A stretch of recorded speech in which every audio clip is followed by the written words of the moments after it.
Welcome to Get Your Mind Right, Boots on the Ground, where we spotlight professionals in the field who have overcome challenges and how they work through them. Their stories offer real-world insights and tips for thriving in today's competitive landscape. Good morning and welcome to Get Your Mind Right. This is the world's only podcast devoted to digital marketing and merchant services professionals. I'm John Johnson, and with me today is Whitney Johnson. Good morning, Whitney. Good morning. Hey, thanks for coming back. Now, You're welcome. Well, this is 3 times for you on the show. Is that right? The charm. Okay, well, if you're lucky enough to get invited back 2 more times, I might have something a little special. There's a 5-timers club. What an honor. I know. It feels good, doesn't it? Yeah. Well, Whitney, here's the reason I asked you to be on the show today. A couple of months ago, I heard you give a whole presentation on prospecting. Yeah. Oh, yeah. One of my favorite topics and the bane of all salespeople. People like talking about it. They like strategizing it, and they look to try to get out of it. So that's not the way you went at it. You ran right at this topic, and that's the subject for our conversation today. You ready? Yeah. Well, so the subject or the title of this podcast is Get Your Mind Right. So let's start with this. Relevant. It is. So when you're going to do a call block, I know you like operating with call blocks. You like to get your mind right. Tell me what that looks like for you.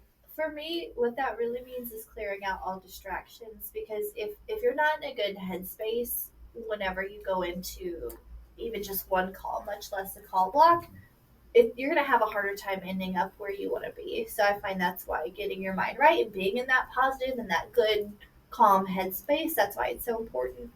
So talk to me about what those distractions might entail. Well, it could be a lot of things for different people depending on what your situation looks like. So for me here in the office, I've got 20 colleagues working in the same room, and everyone's always got something to say, and there's conversations, and there's people coming in and out. And everyone always needs something.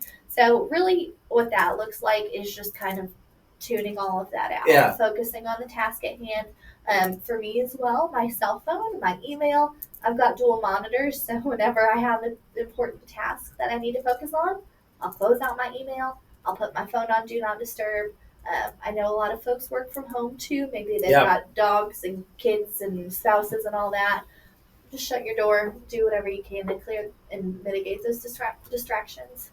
So I want to go back and double click on a couple of these items. First thing on the email, you don't even want to see your email client up when you're focused on your calls. So here's what I do. So I get a new email, and it could be anything, but in my head that automatically jumps to like, oh, someone needs something or someone's ready to sign up, right? Right. But they're still going to be ready to go, or that problem's still going to be there in an hour whenever my call block's over. Okay. So just getting rid of that distraction, that's huge. Okay. So cell phone, face up, face down. Face down, Do Not Disturb, ringer off. Okay. Don't look at it no matter what. No. So we actually, at our summit a couple years ago, we had a speaker who came in to talk about distractions, and he said, this is crazy. Whenever you're focusing on a task and something diverts your attention, it takes 17 minutes for you to regain that full focus. And as you know, time is money, right? Mm-hmm. It's too precious. Yeah. And it adds to stress and anxiety as well. Yeah. Okay. So talk to me about these call blocks. Are you running towards like a number of outreaches, a number of contacts, or a specific time? It really just depends on where I'm at and what I'm needing to accomplish. So maybe I have had a really paperwork heavy last couple days and I need to increase my outbound. So I might say, okay, for this 2 hours, I'm going to try and talk to 30 different people or whatever that looks like. So again, it just depends on what my needs are at that specific instance and what I'm trying to accomplish. But at the end of the day, whatever that looks like, is just having a specific, attainable goal so that you can hold yourself accountable. Well, so you bring up an interesting point there. So how do you keep track of your prospecting activities? Like, for example, you could have a number of deals come in and things are just going, and you could have meetings set up that are commanding your attention, and you've been super productive, but you haven't done any prospecting in, say, that 2-day period. Exactly. So, that's the situation where I'm finding myself right now, right? Like, I'm in a place where I have to go to this meeting. I have to get this paperwork out the door. And, of course, you've got to have your priorities aligned. But that being said, that's hurting my pipeline down the line, right? Because I'm not making those new contacts right now. I'm not continuing that outreach with those old contacts. So really just finding that balance and holding yourself accountable, because no one likes to do it, but I won't say that, but it's necessary, right? You need to make time for it. Okay, so how do you track that then? So there's a few different ways that you can do that. I find that our internal CRM here is really helpful for helping me do that. So what I might do is pull up 50 different leads that I'm working, or maybe they're brand new leads. And I will call through them. And as soon as I called it, I'll exit it out. So I'll know I'll have 20 tabs open. Once I go through those 20, I'm good. You can set a timer. Okay. I can go through my call log. There's just a few different ways, but as long as you're tracking those numbers, I find that's really helpful. You hinted at pipeline management just a couple of minutes ago. So are you looking like at any given time, I want X amount of deals that I forecast to close in the next 45 days? Oh, absolutely. That's something that we internally here really stress on, is having that personal goal. So that's going to look different, depending on the number of opportunities that you have, the experience, the knowledge, that kind of thing. But for me, I have a goal in my head every single month, and I'm going to do what I can to reach that goal. And because I know too, sales ebbs and flows, right? There may be some months that aren't so good, or some months that are really great. So finding that balance, and again, attaining towards a certain goal. Well, I hate to correct you, but I'm going to. Okay. You don't have that goal in your head. That goal is on paper. Okay, it is written that down. goal is on paper. Okay, so you correlate that also to how big your pipeline needs to be. Yeah. And then you're also tracking, okay, I'm in June right now, but I'm going to be in July next month, so I got to be mindful of that pipeline too. So it could be all well and good, right? I'm sending out paperwork. I've got 10 deals on the board. I'm going to get 10 more by the end of the month, what have you. That's all well and good for June, right? But I'm going to be SOL when it comes to July, and I hadn't been making any calls in June. So, sales is a long game, but you see that add up. You see the fruition of your outbound activities. So would it be fair to say that you're keeping a close eye on your pipeline, and that's really telling you what your prospecting activities to be? Absolutely. Okay. That is what guides my daily activities. Okay. So do you schedule these call blocks? I do. Okay. First of all, why do you schedule it? Why don't you just say, like, for example, hey, I had a great month last month, right? But I know I need to do some prospecting. I'll just work it in this week. I think that's how people get complacent, right? So they had a great month last month, or they're hitting their lifestyle number, what have you. and that's all. That couch is very comfortable. It is, it is. But there's a time and place for that. And, for some people that works, right? You hit your number and you just kind of coast. But I don't think that's what people should strive for. They should strive to be excellent. And whenever you do that, you're constantly needing to push yourself to increase that activity. So how does that parlay with putting your prospecting time blocks on the calendar and deeming that as an essential task? Yeah, so it's a priority, right? Because you need to keep these opportunities hot, because you could have 10 ready to sign up right now. But again, what are you going to have in 1 month, 2 months, 3 months? Again, it's a long game. And I think it's so easy to, prospecting for me, it's not always super fun, right? You get punched in the face, you get kicked in the groin, what have you. Very unpleasant. Yeah, but I think it's necessary, right? Yeah. It's so easy to just want to push it off and say, I'm doing great, I'm going to call those 10 people tomorrow or next week or what have you, but the time is now, right? There are people who are ready to sign up with you now. Yeah. You just got to find them. Yeah. So I had this, by the way, I agree with it. It is absolutely positively essential. Now, so it's one thing to put it on your calendar. It's another thing to blow it off, right? Say, well, I'll push this tomorrow, or I'll push it to next week. So I had a boss one time that told me on this, because he was a big believer in time blocks and sticking to that. He said, well, if someone scheduled a meeting with you, would you just randomly call them because you didn't feel like going on and say, hey, can I come next week? I go, well, of course not. He said, you need to treat these prospecting blocks with that same reverence and importance. He said, because that is what's going to lead your meetings. Yeah, it is. It took me a little bit to get there, but I finally did. And I mean, he's exactly right. it's even more important in some ways in those meetings because these are your next round of meetings, your future meetings, right? Yeah. If you got a meeting, you already probably have a relationship with that person. Mhm. So, okay. So let's say you're lacking motivation, right? Or you just or energy. You've come off a long vacation, and maybe the ending of it was a little more strung out than what you might be. You're a little tired when you come back to work. Okay? Yeah. What do you do to get the adrenaline pumping again? Is there something specifically you do, or you read, or you listen to? Maybe there's a podcast out there that gets you super motivated. Oh, like a merchant services and digital marketing targeted podcast? I only know there's one out there, but I'll play your game. Yeah. Okay. Yeah. So I mean, different things work for different people, right? Like an informational podcast, or maybe your punk music or what have you. That's gonna work for you. For me, what I've really found works is because side conversations and maybe even music with lyrics. That's all very distracting to me. What motivates me is the people around me. So a lot of my colleagues, it's very competitive, right? Of course, it's a very supportive environment, but everyone wants to be the best, right? Everyone wants to be number one. So I think being surrounded by those people who want to do well and want to succeed, and who want you to succeed and who are willing to help you, I think that is what's a big factor for me, as well as having like a management team that holds me accountable and gives me that motivation and even accolades as well. Mm-hmm. That's all very motivational for me. Okay.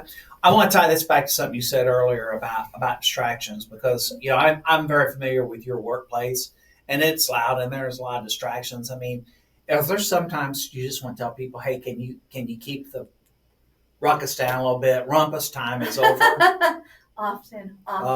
I find that noise canceling headphones can be really helpful. Okay. But also how about people canceling headphones? Do you have those? I don't know if those exist. But what I find too, if I'm on the phone, I'm not very, very seldom am I caring about what the person next to me is saying. Okay. I'm focused on what I'm saying and I'm focused on what my prospect is saying. You got your email shut down, you got your phone upside down, you got your noise canceling phones on, so you're in your own space. Tuned in. I get that. All right, so you're in your call block and you're just hitting a bad streak. You get punched in the mouth a few times. How do you recover from that? How do you just say, I just got to keep my head down and keep plugging? Yeah, so I think being adaptive and being flexible. Okay. So maybe, I don't know if you're calling on a certain industry, maybe you're calling restaurants or what have you. Yeah. And maybe you don't realize that you're calling them at noon, right? That's a terrible time. So being aware of those types of things, thinking maybe, hey, I should probably call this restaurant maybe more like 2, 3 o'clock whenever they've got more time to talk to me. So being aware of those things and having a good understanding of maybe that what you're saying just isn't working. So being willing to adapt your pitch to who you're talking to, maybe the time of year, the time of day, that kind of thing. Gotcha. I hadn't thought about that before. So that would be really helpful because maybe you've got 2 lists or you've got leads in 2 or 3 different industry categories and you're calling on one, you're figuring out what works and what doesn't. But if you're striking out, switch to another industry. Different time zones, even if that's the kind of environment that you're working in, because I don't know, maybe people on this side of the country, they've gotten a stretch of bad weather or something and everyone's grouchy and no one can talk. So call on the other side of the country. I find that those things are really helpful for me. Excellent. So, what's your process? I should ask this. Like when you got a call block set up, do you have goals set for that? Oh, yeah. Okay. So what's your process for setting those goals? I think it kind of ties back into what my overall goals are. So we've talked a lot about accountability. So let's say I've got 10 deals on the board right now and I want 10 more by the end of the month. For me, what is it going to take to get those 10 more deals? So maybe I need to call 50 people right here. Or, maybe I know that I've got a lot of paperwork that I need to do, so I'm going to get some deals from there. But how am I going to get those others? So maybe I know, okay, it takes me 100 calls to get 3 deals, right? So kind of understanding what that looks like for you and the leads that you're working, and tailoring your approach as needed. Okay. Okay. You also, when I heard you speak about this, you talked about visualizing your conversation outcomes. So where'd you get this notion for starters? Of visualizing the outcome, I think you need to know what you want to accomplish. Otherwise, you're going in blind, right?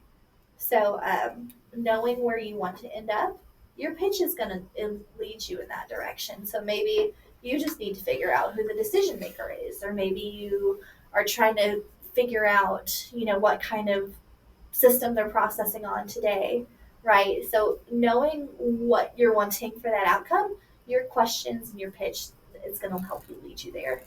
Gotcha. So you do that now then before your calls? Oh, yeah. Okay. Well, I don't know that I necessarily map it out. Certainly I did it first. Yeah. But now that I've gotten so many reps under my belt, it's kind of like an ongoing internal monologue. Yeah. Of knowing these questions that I need to ask to get me where I want to end up. Okay, this is a hard one. Okay. So talk to me about energy and tone when you're doing these prospecting calls. That is huge. I mean, looking at myself and some of my other colleagues who are successful, you can be smart in sales and that's going to get you somewhere. But what I see the folks who are most successful is they're good with people, right? So they can talk to them, they can hold up a conversation, and no one wants to talk to someone who's got their head down and they don't really sound super confident. You want someone who's got big energy, right? Someone who you enjoy talking to, someone who makes you feel good, right? That's someone you're going to want to do business with. Right, right. So how about too much energy? Is there such thing? Oh, yeah. Yeah. I find that can be off-putting. Yes. So definitely knowing who you're speaking to and maybe making some of those nuanced adjustments to not necessarily match the energy, but at least get on the same wavelength. It's that Goldilocks thing, right? Just right. It's got to be just right, because you definitely could be, this one is too much. Too much. Too much. All right, let's talk about scripts and structure. What's your go-to opening line on one of these prospecting calls? So, first of all, I introduce myself. Yep. Who I am, who I'm with. Next, why they should care. But so once we get all the formalities out of the way, my go-to opening line is, how are you accepting your payments today? Okay. I really like that because it is very broad, and I find that it gets people talking. How much, have you ever timed how much time you let me start over. How much time do you allocate for that introduction? Who you are, who you're with, and why you're calling? Oh, it's snappy. What, 3 seconds? Probably. Okay. People, they don't care who I am. They don't care who I'm with even necessarily, but they care how I can help them. Yeah. So I get the formalities out of the way as soon as possible so we can get down into what they really care about. Yeah, this is counterintuitive because everybody, sales 101 is you want to build a relationship.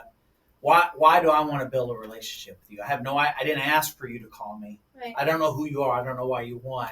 Why do I want a relationship with you? Right. So I'm emphasizing your point here because is that what I've seen, you need to get your introduction in about 2 or 3 seconds, because any more than that, you've already lost them. Right. And just to kind of piggyback on that, I think that building the relationship is very important, but that's going to come throughout the conversation, right? It's going to come as, we start cracking jokes or, I learn a little bit more about how they're doing things today and, a little bit more about what I can do to help them. You build the relationship along the way. So that's not something I'm ever really too concerned with. It's just going to happen organically. Yeah. Right. Yeah. So you're telling me, how do you accept payments today? Are you doing anything else to supplement that to for example, answer the question that the person you're calling to answer their question is, why should I care? Mm-hmm. Yeah. So a lot of times too, that comes with having a hook. So it really depends on what kind of relationship you're managing there. Yeah. So if it's a cold call, you might not necessarily have like a hard, fast hook, right? But maybe you're in a certain area and you have other merchants in that area. So you say, hey, Mr. Merchant, I'm calling with Evolv, blah, blah, blah. So-and-so across the street. He's a merchant of mine. I set him up a few months ago. He really likes what I'm doing for him. He thought maybe you could benefit from what I do as well. So even though you might not necessarily have a direct tie to that merchant, they know your other merchant, right? Okay. And you can build that credibility that way. Or, of course, if you've got a referral partner or anything like that, that's huge as well. Mm-hmm. All right, I gleaned this from your presentation. Those 3 magic words, if you qualify. Oh, yeah. That's a good one. So to, elaborate and add some more context there, that's what we call one of those magic phrases, right, when you're pitched. And I feel like it's so impactful because it kind of gives an air of exclusivity, right? Mm-hmm. What we do as far as getting approved for a merchant account, a lot of people can qualify for that, right? Of course, it depends on what their certain situation is. But they have to go through risk and underwriting. Right. But I find that magic phrase, if you qualify, that automatically piques people's interest, and it makes them care more about what you have to say, because everyone wants to qualify. Okay, so put this in context for our listeners here, because I know you and others use this regularly. Yeah. Put this in context in a specific scenario for me. Yeah, so hey, Mr. Merchant, I just wanted to give you a call. Bob Jones, Toyota, across the street. He's a customer of mine. He really thought that you could benefit from what we do as well. I'm going to be in your area tomorrow. If you qualify, I'd love to get you enrolled and signed up. It's a 14-minute process to get this going. If you qualify. Yes. Yeah. Boy, that is truly a magic phrase. Mm-hmm. So let's talk about time-based urgency, right? Because our time frame and our listeners of this, their time frame's not just today; it's right at this moment. Okay, yeah. But obviously, your prospects, that's not always the time frame. How do you sync them up? How do you get them more urgent? Yeah, so I think definitely there is a balance to be had there, because you've got to understand whenever someone's blowing you off versus, when they might actually be interested, but maybe it's just not the right time. So saying like, hey, maybe, hey, this offer's not going to be on the table forever. What's it going to take for us to get this going for you? So something that I worked into my pitch that kind of even takes that out of the equation and just kind of puts the urgency in their lap is I will say, hey, does this sound like something that's going to work for you? And I find that that's kind of a magic phrase too, because if they find that my solution is the right fit to meet their needs, what's the need to have to wait, right? We can get you more efficient right now. We can save you money right now. We can eliminate some of those risk issues that you're having today right now, right? Why would you want to wait? If this is something that's going to work for you, let's go. That's a soft question that requires a soft answer too, right? Is this going to work for you? Well, maybe. Okay. Or, yeah, I think it will. Exactly. Okay. If they say, yes, I think it will, there's really nothing left to discuss at that point. Right. And I find that being proactive kind of removes that lack of urgency in the first place. Uh-huh. So let's say, let's fast forward here to schedule an appointment. I know you like using that array of times approach, and you've got other things that that don't work. So walk me through those. Yeah. So as far as setting an appointment, you figure out, okay, first of all, they want to take the appointment. All right, Mr. Merchant, I'm really busy. I know you said Tuesdays are a good day for you, so I've got a Tuesday at 10 o'clock and I've got a Tuesday at 2 o'clock. Do either of those work for you? And then, kind of, again, creating that urgency, but getting something on the calendar, right? So then as soon as you do that, send your calendar invite, set your task to give a reminder call, do whatever you need to do to increase that stickiness of the appointment. Well, I feel like that's a lot of pressure. What's wrong with just saying, hey, can I give you a call next week? Then you're lacking urgency. You got to hold people accountable. Yeah. I find, there's a very gentle and kind way to do it, but my time is valuable. And if I'm going to spend my time calling you, I'm going to do what I can to make sure that you're going to pick up the phone. Yeah. I got you. So you had a whole section on avoidance. Oh, yeah. Okay, so let's go through these. So when you see the, one of the things that you highlight in this, as you said, you had a whole array of biggest mistakes that reps make when they're setting appointments. Can you walk me through some of them? I know one of them was just, hey, can I give you a call next week? Yeah, so Exhibit A. Yeah. Here's one that makes my skin crawl. Okay. Someone picks up the phone, says, hey, this is so-and-so. How are you doing today? Oh, man. That is the buzzkill. It really is because, I can sense, there's so much potential in that phone call, but I feel like you just killed it before it even started because, like, if I got a call and someone started it by asking me how I'm doing today, I'm going to hang up. I don't know who you are, and I don't have time for this. So that's how I would act as a consumer. So it's very insincere, too. It is. I don't care how you're doing. You don't care how I'm doing. No.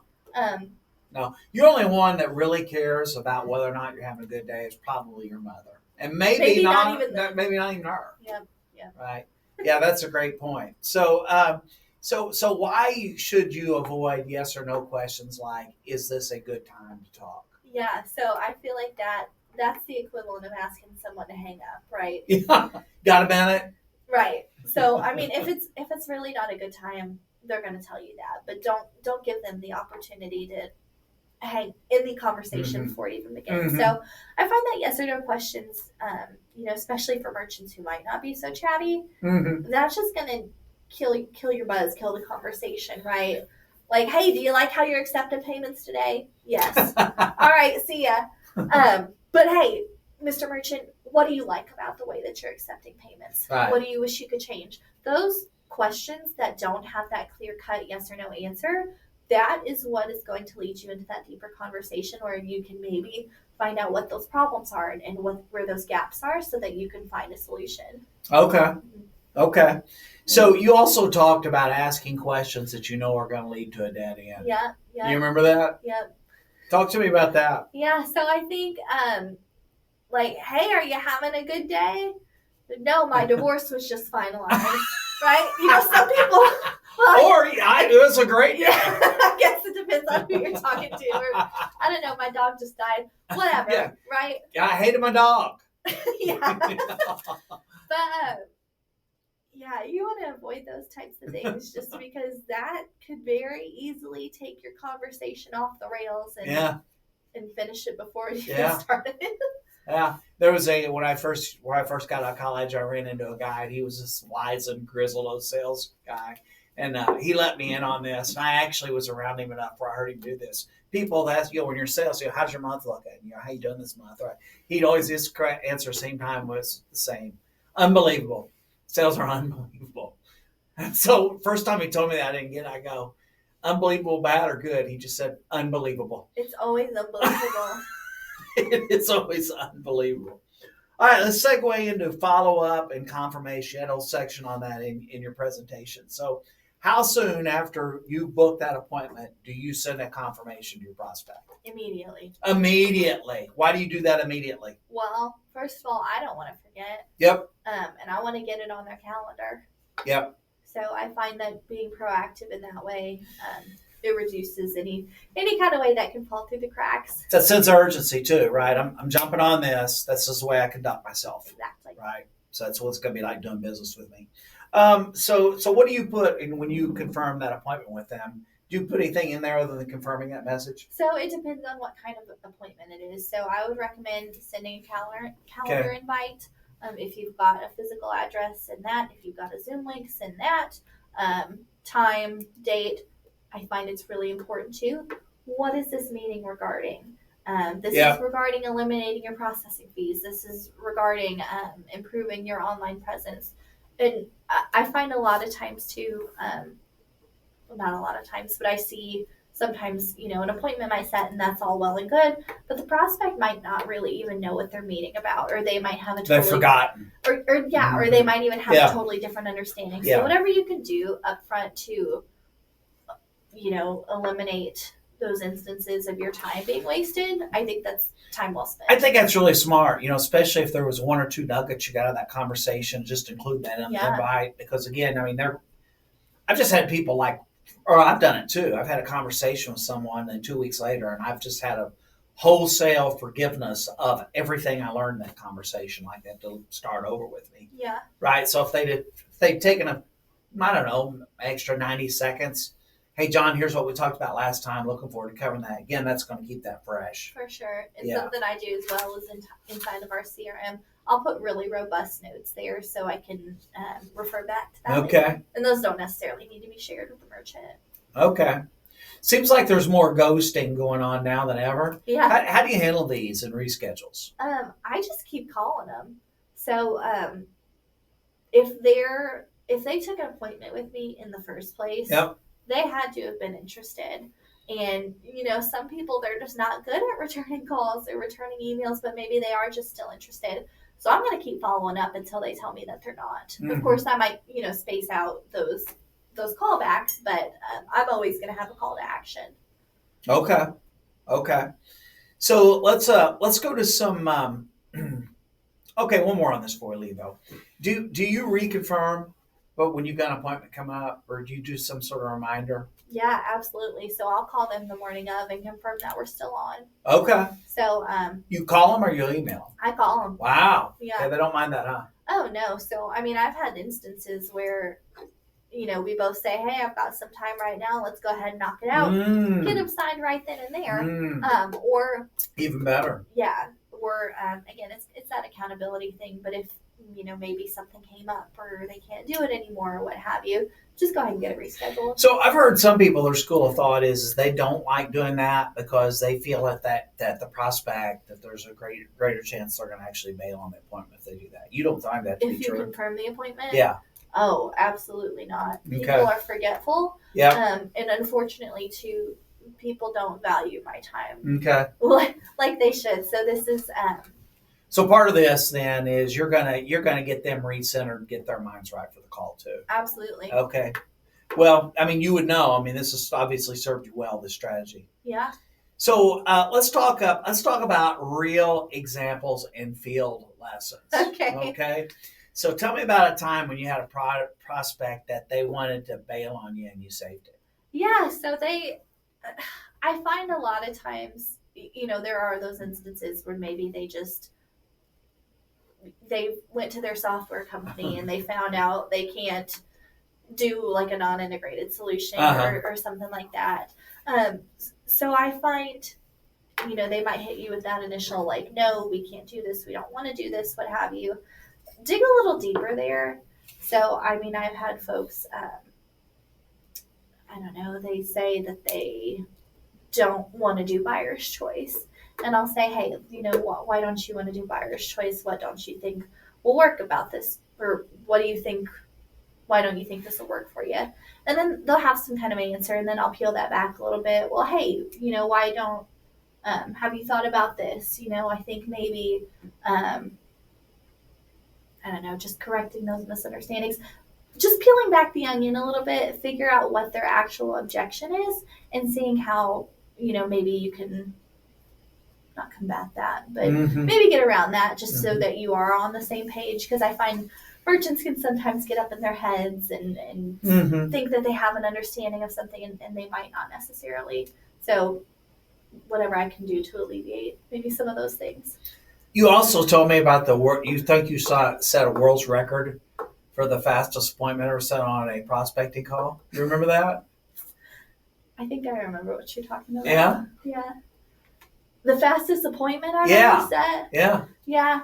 I've had some folks where I call them and they say, wow, I was looking into this. Oh. So that's where serendipitous timing. It is the timing. That's what that outbound is going to get you, that continuous outbound. You're going to find someone who needs what you have to offer. Yeah. Some people just don't know that they need it yet. Yeah. Or some people are literally looking for it and you just caught them at the right time and place. I've literally had where I've called prospects and they said, this is exactly what I need. Get me signed up. That old cliche is just so true, right? The harder I work, the luckier I get. Mm-hmm. Yeah. It still fits though. So you talked about scripts. This was earlier on in the conversation, and something's just not working. How often do you change? You've been at this a while, and you've run a train load of these calls, right? But how often do you change up your script, or do you test something new? Every single call, I would say, is a little bit different. Really? So I think, especially for newbies or folks who are maybe just kind of turning over a new leaf, I think it is so helpful to literally have a written out script. Yes. Because you don't know what you're doing and you need some kind of a guide. Yeah. But as you get more and more of those reps down, it's going to come naturally to you, and those types of things are going to guide your conversation. And some of those nuances that I was referring to, that just comes with, what you're trying to accomplish and who you're talking to. So maybe I know a big pain point for auto shops is that they don't want to pay fees. So maybe that's going to guide my conversation a little bit more with them. Or I know for like big B2B type industries, I know that their big thing often is improving efficiency. So maybe that's what I'm going to harp on more in my pitch. And those savings might just be an added bonus, right? So I think all of those different kind of nuances in tweaking those pitches, that's constant. Mm-hmm. Well, so that's good to hear. So you're let me speak for you. Correct me if I'm wrong, but what you're always using the script as your base template, really, whether it's in front of you or in your head, and then depending on the situation or even maybe what kind of mood you're in that day, will determine how far off script you go. Right. So I literally start every call. How are you accepting payments today? Gotcha. And then not how are you doing today? No, I don't. Okay. I thought you were going to say that there for a second. No, I was going to turn the table over if you did. As you should have. But no. And then based on what they answer to that question, that's kind of going to guide me so that I know what's most important and what I need to talk about. Yeah. That script is so important. I've had numerous or conversations too numerous to even count on this, but people say, hey, this script, my problem is like, it feels like really, robotic and it's script. I said, well, it's because it is. Yeah. You're reading off the script, add some life to it. Well, I'm just really uncomfortable with this. I just like really having a conversation. And I'm like, dude, you're spitting out sentence fragments. You're not making any sense. You're all over the page. You really think that's better than what you're doing? Well, I like sounding naturally. Well, naturally, you're not sounding very good there. So, you want to be, granted, reading that script, that's not ideal, but you can add life to that. But really, is that better than stumbling and fumbling, bumbling around? Right, especially if you're new. Like, you need some kind of a life raft. But then, to that point, too, it's got to be organic. It's got to be your words. Mm-hmm. You might have a script from someone else and there might be 5 words in there that you haven't even used in the past year. Right? So whatever is going to sound natural and organic to you, you can even type that out and change that as you need to. Mm-hmm. Okay. So I want to end this section up here. You talked about how important failures have been in shaping your success. Oh, yeah. Yeah, talk to me about that. I am constantly learning, whether that be products, whether that be underwriting guidelines, whether that be paperwork or internal procedures, what have you. I'm getting things wrong constantly. And the great thing is that I'm in an environment where I can learn from those things and I can do better the next time. And I say I'm getting things wrong constantly. Most of these things, they're inconsequential things. But if I had gotten it right, it would make my life easier, right? So as I'm learning from these things, it's given me more tools to do better the next time, and on that same tangent to help those around me. Okay, very good. So let's talk about execution and mental games here. Okay, so let's say that you've been calling on the whether it's bank leads or some sort of industry vertical, you've been in that for a while. Let's just say for a number of days. How do you keep that fresh? Or do you have trouble keeping it fresh? I don't think so. So one of my specialties personally is government. Mm-hmm. And so what we've done here internally is we've developed an entire pitch deck that I go through. It's the same thing every single time for government entities. So of course, as I'm going through those slides, I'm going to tweak that a little bit, whether I'm talking to a municipality or a housing authority. But that conversation, it's the same virtually every single time, right? But very seldom do I get bored just because I'm excited about what I'm doing and I care about it. And I find ways to really liven up that conversation just depending on who I'm talking to. Okay, so it's not really a problem then. It certainly can be, but I think mindset and attitude helps me to avoid those things altogether. Well, I know you're big on that PMA, positive mental attitude. Yeah. But and you really, really keep those bad days in their place in a corner, shackled up, right? But I know sometimes you do have to have some days that are not great. It's some bad calls. So how do you shift from that to next call up mentality? Sometimes you've just got to go in the bathroom and shut the stall and just cry about it for a minute. Give yourself time to feel what you're feeling. But there's work to be done. Yeah. So, bad days happen, bad calls happen, big mess ups happen. But I mean, at the end of the day, I've got a job to do. And surely there's hang-ups here and there, but I know that I'm good at what I do. So I don't let that get me down. Okay. So how do you re-engage, like you're going through a prospect list and someone's telling you no over and over and over again? How do you get them to how do you, first of all, is that a struggle for you to call them yet again, knowing that you're probably going to get let down? And then number two, how do you change up your luck to get a yes out of them? So I don't think that's a problem for me because, I mean, at that point, we've kind of built that rapport like, hey, I'm calling you again. Are you ready? Nope. All right. Call you in 6 months. Yeah. I mean, it's kind of funny, right? But, I mean, eventually things change, right? Mm-hmm. There could be a new decision maker. Maybe it's a new gatekeeper. Maybe their processes changed, or maybe, I don't know, they've got to find some way to find savings, right? That happens all the time. And I find far too often that people give up on those opportunities maybe after the first few no's. So I talked about this a little bit earlier, but always having a call to action, even if it's a year later, just have it there. Worst case scenario, you're out that 30 seconds it took to call back and for them to tell you no again. Yeah. But I mean, we've had many opportunities, especially here internally, calling on old bank leads. I mean, we've signed leads that are 10 years old that have been telling us no for 10 years, and we just happen to call them back and catch them at the right time. What was the difference? There's no difference. The situation, it's just changed a little bit on their side, and we happen to catch them at the right time finally. Yeah. I spent a lot of time trying to justify that, try to figure out the calculus to that, and it's a fool's errand, right? It's like, okay, why did it take us 6 months or 6 years and 10 months and 75 calls to get this done? Well, because 6 years, 9 months, 74 calls wasn't enough. That's really the answer. Yeah. Right? It's just you weren't there yet.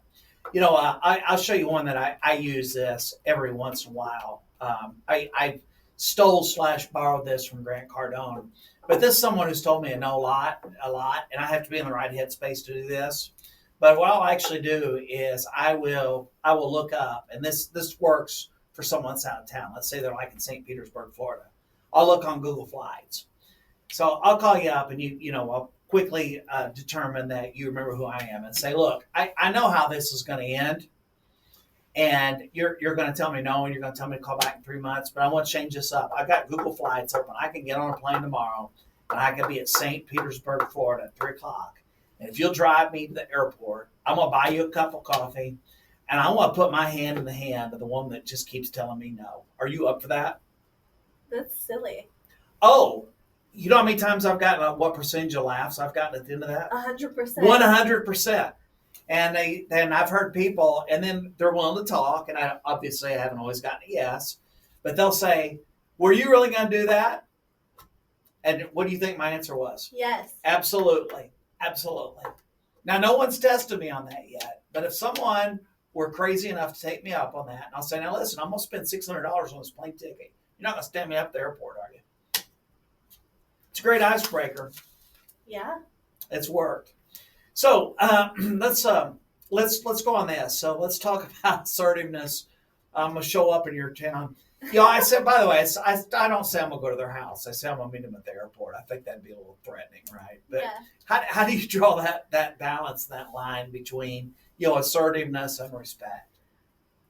I think, me personally, I've got a lot easier road there than I know that some of my colleagues do, just because my nature, I'm very shy, person by nature, and I'm like a very sweet, timid person by nature. And I know not everyone has that. Some people, they're ready, they're in your face a little bit, and that's all well and good. But you've got to have respect for people's boundaries on that same front. But also, you've got to have respect for your own boundaries too. So keep pushing them, but do it in a non-threatening manner. Do it in a manner where you're still someone that they're going to want to do business with. Gotcha. All right, here's my penultimate question here. Okay. What's your personal mantra when it's time for you to get on the phone? Am I allowed to say get my mind right? Okay, I'll let it slide this one time. I think, truly, it's kind of, just around here, it's something that we've all kind of adopted, right? Mhm. Is being in that good, clear headspace, so that you're the best version of yourself, and you're going to be able to produce maximum results. Okay, last call for alcohol here. So you ended your presentation last time is what do you wish people would do more and understood more when it comes to setting appointments and prospecting? What do I wish people would do more? Yeah. I think it's really just a matter of doing it. I think it's very easy to push it off and not want to do it and focus on the pipeline that you have right in front of you. Yep. But you're playing a long game, right? You're playing next month, you're playing next year, and what do you want those numbers to look like? Sure, if you've got your lifestyle number and you can ride that out, that's good for some people. But if you want to be excellent, you got to push yourself. Yeah. You got to pound the phones. You got to knock the doors. There is no substitute for taking action. There's and when really you take not. action, you're going to make mistakes, but you're also going to learn. You're going to get better. Exactly. Yeah. Well, this has been great. You've got yet another very, very important step taken to that all-important 5-timers club. Two more. So I appreciate you coming back. Yeah. And I look forward to our next time on this. Thanks, everyone, for joining us. It's been a great session. I really appreciate it a lot. For Whitney Johnson, I'm John Johnson. Until next time, get your mind right.